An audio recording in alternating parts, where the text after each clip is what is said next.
Hello everyone, gauge and success point में आपका स्वागत है। आज हम 12th अकाउंटेंसी का चैप्टर 3 कर रहे हैं, company accounts, redemption of debenture. इस चैप्टर का आज हमारा 5th पार्ट है और आज का हमारा लेक्चर रहेगा insurance policy method with illustration, यानी कि रिडम्पशन ऑफ डिवेंचर कर रहे हैं हम। तो रिडम्पशन किस किस तरीके से किया जाता है डिवेंचर का, उसके बारे में हम स्टडी कर रहे हैं।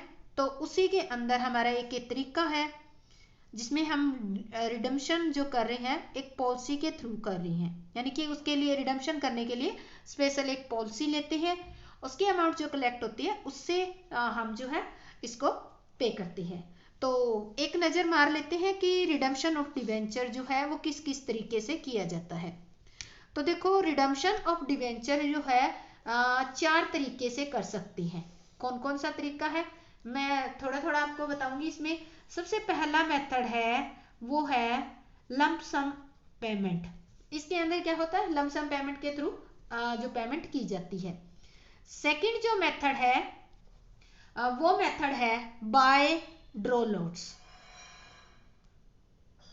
ड्रॉ ए लोट्स, यानी कि इसके अंदर क्या होता है, लॉटरी के थ्रू या हम कहते हैं कि हर साल जो है कुछ न कुछ डिवेंचर को पे किया जाता है।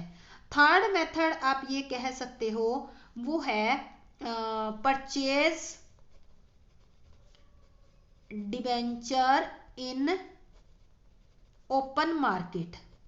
इसमें क्या होता है, कंपनी अपने ही डिवेंचर को मार्केट में परचेज कर लेती है और वो एक टाइप से पेमेंट हो जाते हैं, क्योंकि अपने डिवेंचर खुद परचेज कर लेगी तो कंपनी को किसी दूसरे को जो है पैसा देने की और इंटरेस्ट देने की जरूरत नहीं पड़ेगी।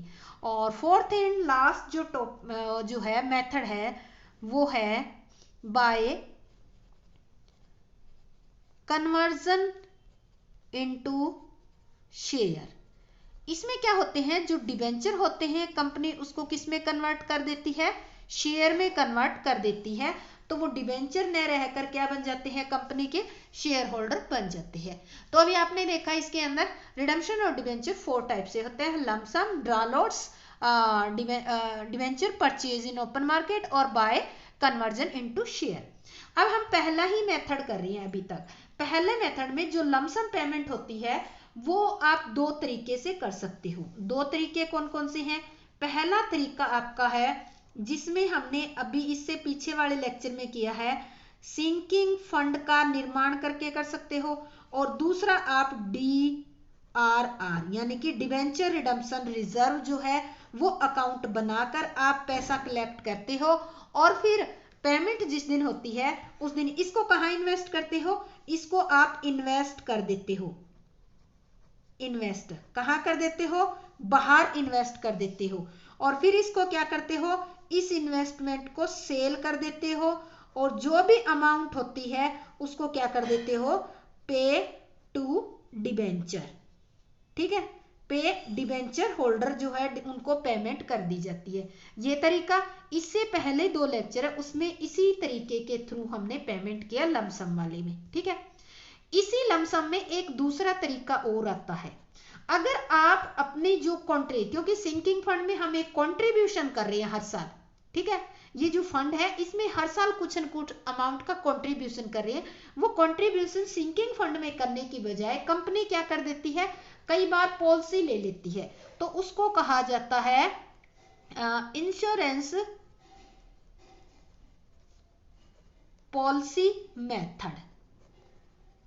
अगर कंपनी ये मेथड अपनाती है तो कंपनी क्या करती है, कंपनी ने एक पॉलिसी ले ली, कंपनी इस पॉलिसी में हर साल क्या करती है, यहाँ एक पॉलिसी है जैसे 1 2 3 4 5, हर साल में क्या कर देती है, यहाँ प्रीमियम पे करती है। ठीक है, ये प्रीमियम पे करती है। मान लेते हैं 5 ईयर के लिए ली है, 5 साल के बाद ही आपको डिबेंचर पे करने हैं, तो आफ्टर 5 ईयर पॉलिसी क्या हो जाती है, मैच्योर हो जाती है। क्या हो जाती है, मैच्योर। मैच्योर होने के बाद क्या होती है, ये रियलाइज्ड होती है। रियलाइज्ड मतलब ये पॉलिसी के पैसे मिल जाते हैं। इसके जो पैसे मिलेंगे तो देखो इस तरह से पॉलिसी मैच्योर होती है, मैच्योर होने के बाद रियलाइज होते हैं, यानी कि अमाउंट मिलती है, और जो अमाउंट मिलती है उससे क्या कर दिया जाता है, पे टू डिबेंचर, और डिबेंचर को पे कर दिया जाता है। तो इस तरह से अगर लमसम मेथड 8 मार्क्स का क्वेश्चन आ जाता है तो आपको इस तरह से ये दोनों मेथड बता के थोड़े थोड़े दोनों एक्सप्लेन करने होंगे, और ये दोनों अलग अलग 8 मार्क्स के क्वेश्चन में भी आ सकती है। तो इसकी मैंने थ्योरी करवा दी है कंप्लीट, और इसकी थ्योरी मैं आपको करवाऊंगी। पर अब आपको ये पता चल गया होगा कि लमसम मेथड के थ्रू जो है कंपनी डिबेंचर को पे किस तरह से करती है। तो ये हमारा तरीका था, और आज का हमारा टॉपिक है वो है इंश्योरेंस पॉलिसी मेथड, यानी कि डिबेंचर रिडीम करेंगे थ्रू इंश्योरेंस पॉलिसी मेथड। तो हमारे आपने देखे कि 4 मेथड है इसके अंदर। अभी आज हमारा पहला मेथड जो है कंप्लीट हो जाएगा, और उसके बाद फिर हम सेकंड थर्ड को करेंगे। तो अब हम थोड़ा सा थ्योरी देख लेते हैं, क्योंकि थ्योरी का क्वेश्चन आपका आएगा। थ्योरी आपको किस तरह से लिखनी है, कितनी लिखनी है, वो आपको देखनी है। तो देखो इस विधि में, कौन सी इस विधि, यानी कि इंश्योरेंस पॉलिसी विधि है, इसमें एक निश्चित तिथि के पश्चात ऋण पत्रों का शोधन करने के लिए पर्याप्त राशि की एक बीमा पॉलिसी ले ली जाती है। सिंकिंग फंड में हस्तांतरित की जाने वाली अंशदान की राशि को बाहर प्रतिभूतियों में विनियोग किया जाता है। आपने पीछे वाले लेक्चर में देखा कि जो भी अमाउंट होती है, जो कंट्रीब्यूशन होता है पर ईयर, जो एन्युटी टेबल से हम निकालते हैं, उसको हम सिंकिंग फंड मेथड में क्या करते थे, बाहर विनियोग कर देते थे। जबकि इस विधि में अंशदान की राशि से बीमा पॉलिसी की किस्त देने के लिए प्रयोग किया जाता है। जो भी आपकी कंट्रीब्यूशन होगा उससे जो आपने पॉलिसी ली है उसका प्रीमियम दिया जाता है, और यह पद्धति विनियोगों के विक्रय के समय होने वाली संभावित हानि से भी छुटकारा दिलाती है। अगर आपने सिंकिंग फंड बना रखा है, उसे इन्वेस्टमेंट ले रखा है, तो उस इन्वेस्टमेंट को आप सेल करते हो तो आपको प्रॉफिट भी हो सकता है और लॉस भी हो सकता है। बट पॉलिसी अगर आपने ली है तो पॉलिसी कभी भी लॉस में नहीं जाती। पॉलिसी पर आपने जितने डिपॉजिट किए हैं प्रीमियम के तौर पर, उससे ज़्यादा ही अमाउंट मिलता है। तो इससे क्या हो जाता है, जो संभावित हानि होने की संभावना होती है वो भी, उससे भी छुटकारा मिल जाता है। और हमेशा ही पॉलिसी जब मैच्योर होती है तो आपको ज़्यादा अमाउंट मिलता है। अब बात आती है इसके लेखांकन की। इस विधि में लेखा करते समय debenture redemption fund investment, sinking fund में हम क्या करते थे, डिवेंचर रिडम्पशन फंड इन्वेस्टमेंट लिखते थे, जबकि इसमें हम क्या लिखेंगे, इस फंड इन्वेस्टमेंट की बजाय हम लिखेंगे डिवेंचर रिडम्पशन फंड पॉलिसी। यहाँ फंड इन्वेस्टमेंट वर्ड यूज होता था, यहाँ पे क्या वर्ड होगा, पॉलिसी वर्ड यूज होगा। यानी कि इसमें हम इन्वेस्ट करते थे और यहाँ एक पॉलिसी के नाम से अकाउंट खोला जाता है, और इसमें ब्याज की कोई एंट्री नहीं करनी इस मेथड में, क्योंकि इसमें कोई इंटरेस्ट का चक्कर ही नहीं है। पॉलिसी है, हर साल प्रीमियम दे रहे हैं। तो जो सिंकिंग फंड मेथड था उससे बहुत ज़्यादा इजी है ये मेथड। तो इसमें किसी भी टाइप के इंटरेस्ट की आपको कोई एंट्री नहीं करनी। तो चलो हम इसका एंट्री कर लेते हैं कि इसमें देखते हैं कौन कौन सी एंट्री की जानी है। इस पद्धति में निम्नलिखित एंट्री की जाएगी। अब एंट्री करने का टाइम आपको देखना है। ये जो एंट्री है, 2 एंट्री, पहले नंबर और दूसरे नंबर की, ये सभी वर्षों में की जाएगी जब तक आप पेमेंट करते हो। फर्स्ट ईयर से लेकर लास्ट ईयर तक जब आप पेमेंट करते हो, या ये कह सकते हैं कि पॉलिसी लेने के ईयर से लेकर पॉलिसी मैच्योर होने के ईयर तक आपको ये 2 एंट्री करनी है। और ये एंट्री कौन कौन सी है, थोड़ा सा इसके देखो। On the payment of insurance at the beginning of the each year. मान लेते हैं आपने पॉलिसी ली है, तो पॉलिसी लेते हो तो आप क्या करते हो, प्रीमियम पे करते हो। ठीक है, तो हमने क्या पॉलिसी ले ली, सबसे पहले पॉलिसी ली है तो उसकी एंट्री करेंगे। आप जब फर्स्ट प्रीमियम की अमाउंट देते हो या जिस अमाउंट से आप पॉलिसी ओपन करवाते हो, तो हम एंट्री करते हैं इसमें debenture redemption fund, policy word लिखेंगे हम, policy account debit to bank account. जितने भी रुपए की आपने पॉलिसी ली है उससे हम ये एंट्री कर देंगे, पहली एंट्री ये करेंगे। और जब पहले साल देखो, लास्ट वाले साल कुछ अलग एंट्री की जाती है। सभी वर्षों में ये पहले वर्ष से लेकर लास्ट ईयर में भी ये दोनों एंट्री की जाएगी। बट देखो पहला ईयर स्टार्ट हुआ तब हमने ये एंट्री कर दी। पहला ईयर जब कंप्लीट होता है हम लाभ हानि खाता बनाते हैं, हर साल ही बनाते हैं, और पॉलिसी ले रखी है तो हर साल ही आपको ये सेकंड एंट्री भी करनी है। यानी कि ये जो पॉलिसी की अमाउंट है उसको आपको किस में दिखाना है, पी एंड एल अकाउंट में दिखाना है। तो सेकंड एंट्री हम करेंगे surplus of statement of P and L account debit to debenture redemption fund. Debenture redemption fund क्यों लिखा, क्योंकि ये जो अमाउंट हमने ट्रांसफर की है, पॉलिसी ली है, वो किस उद्देश्य से ली है, वो हमने डिबेंचर को रिडीम करने के उद्देश्य से ली है। इसलिए हमने किस में ट्रांसफर किया है, डिबेंचर रिडम्पशन फंड में। ये जो पॉलिसी वाली प्रीमियम वाली अमाउंट है वो हमने इसमें ट्रांसफर कर दी। तो ये दो एंट्री तो पहले ईयर से लेकर लास्ट ईयर तक आपको करनी ही करनी है, ठीक है। इसके अलावा देखो जिस साल हम डिबेंचर को पे करेंगे तो उस साल क्या होगी, आपकी पॉलिसी मैच्योर हो जाएगी। तो ड्यूरिंग द लास्ट ईयर आपको दो एंट्री तो वो पहले वाली करनी है और ये और एंट्री करनी है। तो लास्ट ईयर आपको कौन सी करनी है entry, on realising the amount of policy. यहाँ क्या हो जाती है, पॉलिसी मैच्योर हो जाती है। मैच्योर होने के बाद उसके पैसे आपको मिलते हैं, ठीक है। तो जब पैसे आपको मिलते हैं तो आप एंट्री क्या करते हो, bank account debit to debenture redemption fund policy account. यहां क्या हुए, पॉलिसी मैच्योर होगी और इसकी अमाउंट आपको मिल चुकी है।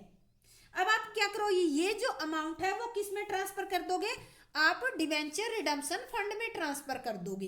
किस में ट्रांसफर कर दोगे, इसके ऊपर देखो प्रॉफिट होता है। पहले ये देखो कि हमने यहाँ 90,000 इसमें डिपॉजिट किए थे as a premium, collective premium हमारा पूरे साल का 90,000 हमने डिपॉजिट किए थे और रिलाइज हुई तब हमें कितना मिला, 1,00,000 रुपए मिला।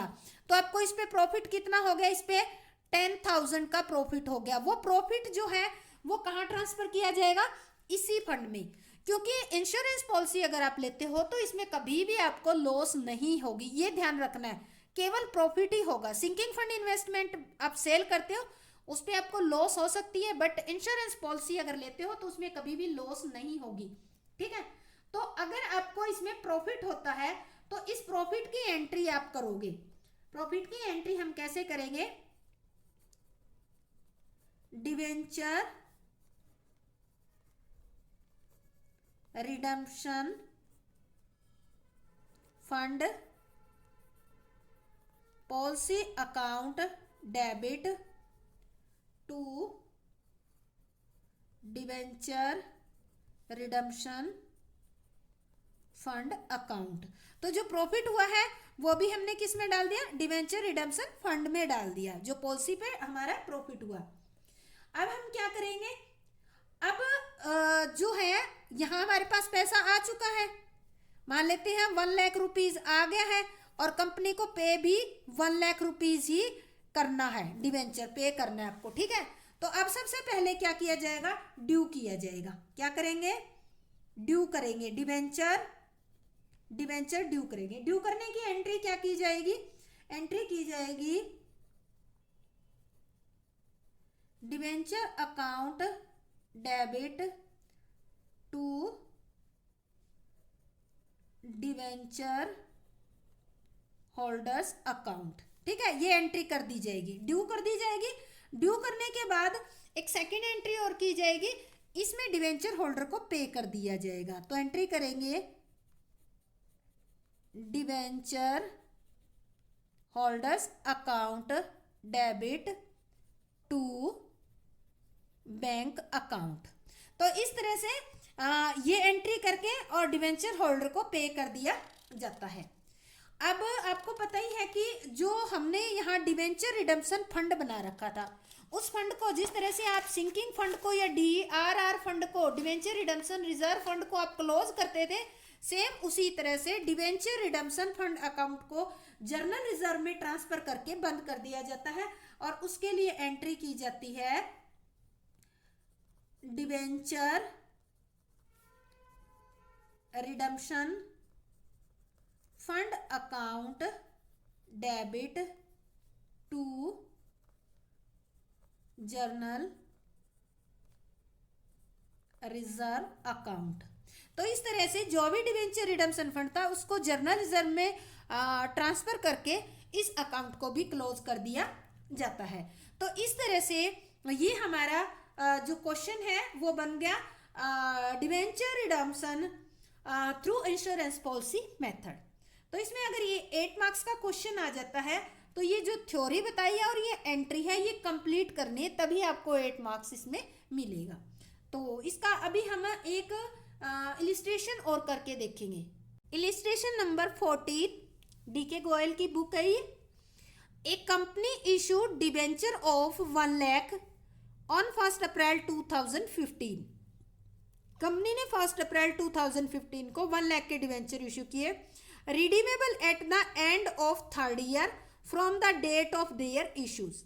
यानी कि जब आपने इशू किए हैं 1 अप्रैल 2015, इसके 3 साल बाद ये रिडीम होने हैं।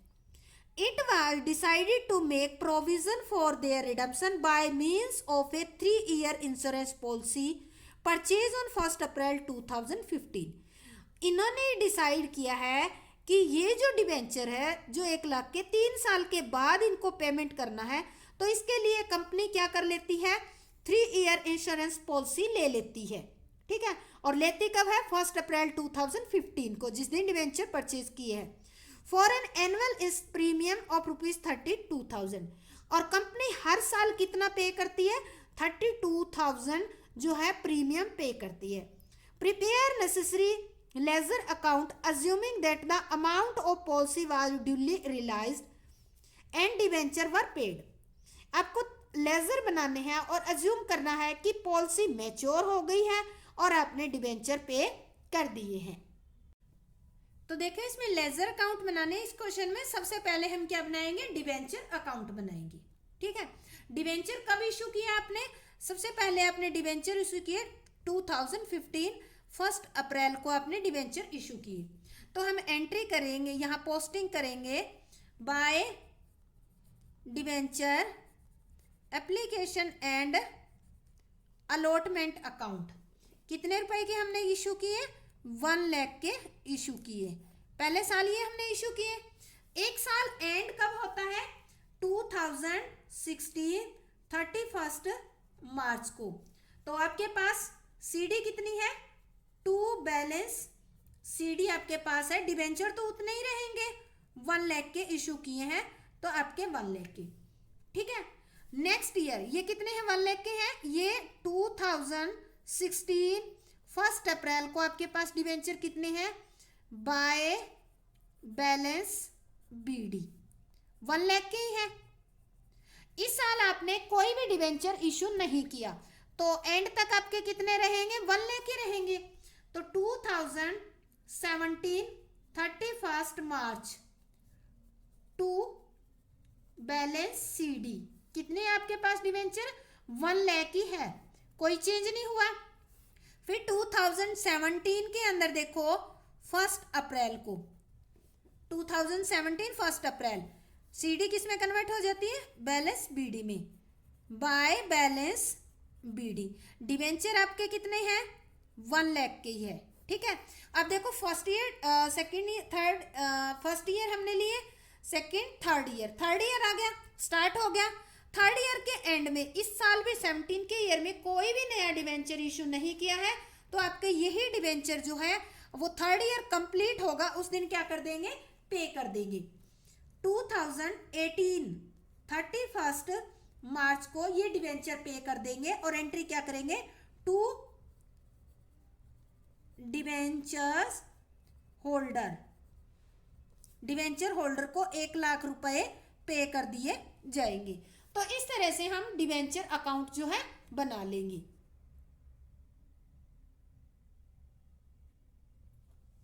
ठीक है, तो ये हमारा अकाउंट बन गया डिबेंचर अकाउंट। अब हमें नेक्स्ट बनाना है debenture redemption fund policy account. तो देखो हमने क्या किया था, जिस दिन डिबेंचर लिए उसी दिन पॉलिसी लिए। ठीक है, कौन सा अकाउंट है, debenture redemption fund account, fund sorry policy account है। ये पॉलिसी ली है ना इसमें हमने, फंड पॉलिसी, अरे policy account fund account, policy account अलग से बना लेंगे हम, अगला अकाउंट बना लेंगे। Debenture redemption fund account, policy नहीं है, पॉलिसी अकाउंट अलग से बनाएंगे क्योंकि दोनों बनाने हैं ना, फंड अकाउंट और पॉलिसी अकाउंट। तो ये फंड अकाउंट है। तो अब देखो इसके अंदर हमने जो है डिबेंचर जो लिए है उसके लिए एक पॉलिसी ली है, और उस पॉलिसी के थ्रू हमने हर साल के लास्ट में जो भी प्रीमियम है उसको कहाँ ट्रांसफर किया है, P&L अकाउंट में ट्रांसफर किया है। ठीक है, तो यहाँ 31 मार्च को आपने कितना किया है, पहला साल आपका 31 मार्च 2016 को कंप्लीट होता है, तो उस दिन हमने पहली जो इंस्टॉलमेंट थी उसको P&L अकाउंट में ट्रांसफर किया। सरप्लस ऑफ P&L अकाउंट कितने किया आपने, 32 की इंस्टॉलमेंट थी ना, 32 आपने इसके अंदर कर दिए ट्रांसफर। तो ये हमारे 32 हो गए। साल के एंड में अगर 2016 को देखें तो सीडी कितनी बच गई, 31 मार्च को लास्ट में किए तो 2 बैलेंस सीडी 32 ही रहेगी पहले साल तो आपका 32। अगले साल देखो 2016 1 अप्रैल को ये जो है सीडी किस में कन्वर्ट हो जाएगी, बाय बैलेंस बीडी में 32,000 तो ये होगी। और जब हमारा 2017 को ये 1 अप्रैल वाला साल 31 मार्च 2017 को कंप्लीट होगा, तो इस दिन एक इंस्टॉलमेंट और जो दूसरी दी थी उसको हम ट्रांसफर करेंगे surplus of statement of P&L account. ठीक है, 32,000 और ट्रांसफर हो गए, तो टोटल कितने हो गए फंड में आपके 64,000। ठीक है, अब ये 31 मार्च 2017 को 31 मार्च 2017 को 2 बैलेंस सीडी कितनी होगी, 32 64 होगी आपकी। ठीक है, 64, ये अकाउंट क्लोज कर देंगे हम यहाँ पे। अब आते हैं 2017 1 अप्रैल को नया साल स्टार्ट हो गया, तो ये सीडी किस में कन्वर्ट होगी, बाय बैलेंस बीडी कितनी होगी आपकी 64,000।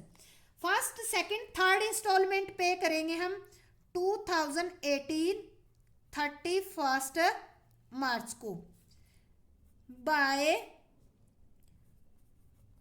स्टेटमेंट ऑफ P&L अकाउंट कितने करेंगे 32,000। ठीक है, 32,000 कर देंगे हम इसको। और अब देखो इस साल मैच्योर होती है पॉलिसी, इस साल क्या होती है, मैच्योर होती है। और मैच्योर होती है तो कितने पे मैच्योर होती है, यहाँ 2018 31 मार्च। इस साइड का कंप्लीट करने से पहले हम देखेंगे ये मैच्योर हो गई है। मैच्योर हुई तो हमने इसको किस में ट्रांसफर कर दिया, जो फंड था उसको ट्रांसफर किया हमने जर्नल रिजर्व में, to general reserve. General reserve को कितने में ट्रांसफर किया, 1 लाख से। ठीक है, बट यहां तो देखो हमारे कितने बन रहे हैं 64 और 32 96 बन रहे हैं, तो ये 4,000 क्या हो गया, ये आपका प्रॉफिट हो गया 31 मार्च को। इसको हम ट्रांसफर कर देंगे by debenture redemption fund policy account. कितना हो गया प्रॉफिट, ये लाइन नहीं लगानी भाई, 4,000। अब हमारा टोटल जो है 1 लाख जो है पूरा हो गया। ये पॉलिसी अकाउंट बनाओगे तब आपको पता चल जाएगा कि ये 4,000 जो प्रॉफिट है वो आया था। यहाँ जनरल रिजर्व से देख के हमने पता चल गया कि 1 लाख रुपए जो जनरल रिजर्व में ट्रांसफर किया है वो फंड ट्रांसफर किया है। इसका मतलब पॉलिसी से हमें 1 लाख मिला। हमने पॉलिसी में जो एनुअल इंस्टॉलमेंट दी थी वो टोटल 96,000 की दी थी और मिली हमें पॉलिसी से अमाउंट कितनी, 1 लाख की। तो इस तरह से हमारा ये सेकंड अकाउंट जो है debenture redemption fund account complete होता है। नेक्स्ट जो अकाउंट बनाएंगे हम बनाएंगे policy account, debenture redemption fund policy account. इन अकाउंट को आप आगे पीछे भी बना सकते हो, कोई ऐसा कंपल्शन नहीं है। तो हमने ये पहली किस्त कब दी थी, हमने ये 2015 1 अप्रैल को जिस दिन डिवेंचर लिए उसी दिन पॉलिसी ली। हमने एंट्री क्या कर दी, टू बैंक अकाउंट पॉलिसी ली। उस टाइम कितने रुपए प्रीमियम दिया आपने फर्स्ट में, 32,000, ठीक है। और 1 साल के बाद 1 साल कंप्लीट हुआ तो आपका ये कितना बचा, 31 मार्च को आपका बाय बैलेंस सीडी पॉलिसी में तो इतना ही हुआ 32,000, ठीक है। पहले साल का ये जो सीडी है वो 2016 1 अप्रैल को क्या होगी, टू बैलेंस बीडी 32,000। और फिर आपने क्या किया, 1 अप्रैल को 1 अप्रैल को आपने क्या कर दिया इसमें, यही 1 अप्रैल 2016 को एक और इंस्टॉलमेंट दे दी टू बैंक अकाउंट, 32,000 की दूसरी इंस्टॉलमेंट दे दी। तो टोटल कितना हो गया, 64। अब आपका ईयर कंप्लीट होता है 2017 31 मार्च। बाय बैलेंस सीडी कितनी होगी आपकी, 64,000, ठीक है, 64,000 होगी। ये जो सीडी है ये 2017 1 अप्रैल को टू बैलेंस बीडी कितनी आपकी, 64,000 सेम। तो यहाँ देखो 1 अप्रैल 2017 को बैलेंस बीडी है 64,000। सेम डेट को लास्ट थर्ड किस्त जो है या थर्ड इंस्टॉलमेंट है वो प्रीमियम की पे कर देंगे, पे करेंगे तो कितनी आ जाएगी, 32,000, ठीक है, 32,000 ये होगी आपकी। तो टोटल कितना हो गया ये इसका, अभी हम टोटल नहीं करेंगे क्योंकि ये पॉलिसी जो है 2018 31 मार्च को होती है। तो कितने रुपए मिले इससे, पॉलिसी मैच्योर हुई तो उससे हमें मिले रुपए by bank account 1 lakh rupees मिले, ठीक है। 1 लाख, यहाँ कितने बनते हैं, 96 बनते हैं, 64 और 30 96, बट हमें पॉलिसी की कितनी अमाउंट मिली, 1 लाख रुपीज। तो ये जो 4,000 का डिफरेंस है वो 2018 31 मार्च को हम किस में ट्रांसफर करेंगे, जो रिडम्पशन फंड अकाउंट है उसमें ट्रांसफर कर देंगे, to debenture redemption fund account. कितने रुपए हैं, 4,000। तो इस तरह से हमारे क्या हो गया, ये 1 लाख रुपीज जो है कंप्लीट हो गया है और इसको जो है कंपनी ने इस पॉलिसी के मैच्योर होने के बाद पे कर दिया। इसको आपको लिखना है ब्रैकेट में, बैलेंसिंग फिगर लिखना है आपको, क्योंकि ये डिफरेंस है और ये क्या है, एक टाइप का प्रॉफिट है जो पॉलिसी पे मैच्योर होने के बाद हमें मिला है। तो ये हमारा आज का लेक्चर कंप्लीट होता है और ये मेथड भी कंप्लीट होता है।